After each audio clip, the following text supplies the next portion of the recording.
السلام علیکم، امید کرتا ہوں کہ آپ سب خیریت سے ہوں گے۔ آج میں آپ کے ساتھ ایک سٹوری شیئر کرنے والا ہوں، جو بھی آپ اس سے سیکھیں کامنٹ سیکشن میں ضرور شیئر کریں۔ تو چلیں سٹارٹ کرتے ہیں۔ ایک ملک کا اپنا نیا بادشاہ منتخب کرنے کا طریقہ بہت ہی انوکھا تھا۔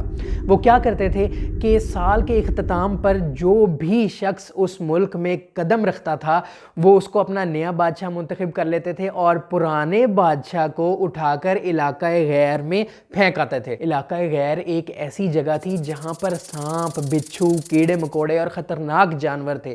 وہ سب اس بادشاہ کو کھا جاتے تھے۔ اگر وہ ان سے بچ بھی جاتا تھا تو وہاں کھانے کو کچھ نہیں ہوتا تھا، بھوک پیاس سے وہ مر جاتا تھا۔ یہ ان کی روایت تھی۔ تو اس بار اس ملک میں قدم رکھنے والا ایک دور دراز علاقے کا نوجوان تھا۔ جیسے ہی اس نے قدم رکھا ملک میں، لوگ بڑے خوشی سے اور پرجوش طریقے سے اس کی طرف بڑھے اور اسے خوشخبری سنائی کہ آپ ہمارے ملک کے بادشاہ مقرر کر دیے گئے ہیں۔ وہ بڑا حیران ہوا، اسے کندھوں پر اٹھایا، محل لے گئے، وہاں بٹھایا، کھانا کھلایا، اس کی اچھی خاطر تواضع کی۔ اس نے سوال کیا کہ آپ لوگوں نے مجھے بادشاہ بنایا ہے تو پرانے بادشاہ کے ساتھ کیا کیا ہے؟ انہوں نے بتایا کہ جی پرانا بادشاہ ہر سال کے اختتام پر جب نیا بادشاہ منتخب کیا جاتا ہے اس کو اٹھا کر علاقہ غیر میں پھینک آتے ہیں۔ اس نے کہا کہ مجھے علاقہ غیر دیکھنا ہے۔ تو درباریوں نے کہا کہ ٹھیک ہے۔ صبح ہوئی، درباریوں نے بڑے ہی خوبصورت قسم کے گھوڑے تیار کیے بادشاہ کے لیے، بادشاہ کو گھوڑوں پر بٹھایا اور ساتھ ہی چل دیے، علاقہ غیر پہنچ گئے۔ تو بادشاہ نے غور کیا کہ یہاں تک آنے والا سارا کا سارا رستہ اور یہ علاقہ بڑا بنجر ہے اور بڑا خوفناک ہے، تو 1 سال کے بعد یہ بھی مجھے یہاں پھینک دیں گے تو میں تو مر جاؤں گا یہاں پہ۔ وہ واپس آئے، واپس آ کر اس نے حکم جاری کر دیا پورے اپنے محل میں کہ جتنی بھی میرے لوگ ہیں وہ سب محل سے لے کر اس جگہ تک ایک خوبصورت رستہ تیار کر دیں۔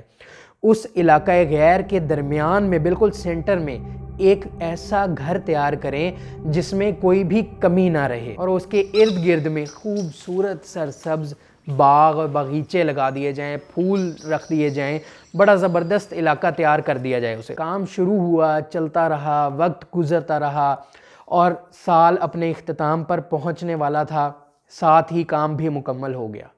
تو آخری تاریخ کو بادشاہ نے کہا کہ اب اپنی روایت پوری کرو اور مجھے وہاں پر چھوڑ آؤ اور اپنا نیا بادشاہ منتخب کر لو۔ یہ سن کر درباریوں نے کہا کہ اس سال سے ہم نے وہ روایت ختم کر دی ہے۔ بادشاہ پھر سے حیران کہ بھئی اب میں نے اتنی ساری تیاری کی اس چیز کے لیے اور پھر سے تم لوگوں نے وہ روایت ختم کر دی۔ درباریوں نے بتایا کہ پہلے یہ ہوتا تھا کہ جو بھی بادشاہ آتا تھا وہ اپنی پوری زندگی میں سے صرف اس سال کو دیکھتا تھا کہ جس سال اس نے ہم پہ حکمرانی کرنی ہے، اور آگے کا نہیں سوچتا تھا۔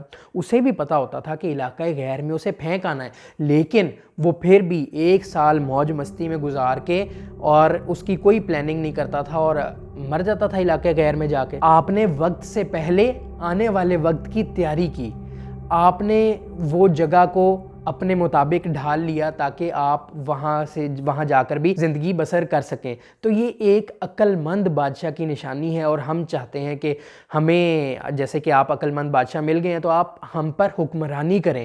ہم اپنی روایات ختم کر چکے ہیں۔ اکثر ہم لوگوں کو پتہ ہوتا ہے کہ ہمارے ایکشنز کا کیا رزلٹ نکلے گا، یا پھر جو وقت ہمیں دیا گیا ہے۔ فار ایگزامپل اسٹوڈنٹ کی ایگزامپل لیتے ہیں کہ ایک اسٹوڈنٹ کے پاس 3 مہینے کا ٹائم ہوتا ہے، 3 مہینے کے بعد اس کے ایگزامز ہیں، تو وہ 3 مہینے میں ان ایگزامز کی یا تو تیاری کر سکتا ہے یا پھر ان 3 مہینے میں موج مستی کر سکتا ہے، اور پھر ایگزامز میں فیل ہو کے وہی پھر دوبارہ سے ٹائم ریپیٹیشن اور دوبارہ ریپیٹ کرتے ہیں۔ کچھ اسٹوڈنٹس کچھ چھوڑ دیتے ہیں، ہمت ہار جاتے ہیں، ڈپریشن میں چلے جاتے ہیں، پریشانی میں چلے جاتے ہیں۔ تو یہ بہت ساری چیزیں ہیں، اس میں صرف سیکھنے والی ایک چیز ہے کہ ہمیشہ پرو ایکٹیو رہیں، وقت سے پہلے چیزوں کی، کاموں کی تیاری کر کے رکھیں، اور یہ اسکل کو سیکھنا پڑتا ہے، اس کو پریکٹس کرنا پڑتا ہے ود ٹائم۔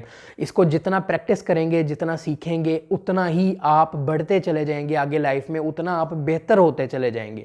تو آپ لوگوں نے جو سیکھا آپ وہ شیئر کریں۔ یہ ایک چھوٹا سا پیس آف میسیج تھا جو میں نے اس کہانی سے سیکھا۔ تو اب ہم ملیں گے نیکسٹ ویڈیو میں، تب تک کے لیے اللہ حافظ۔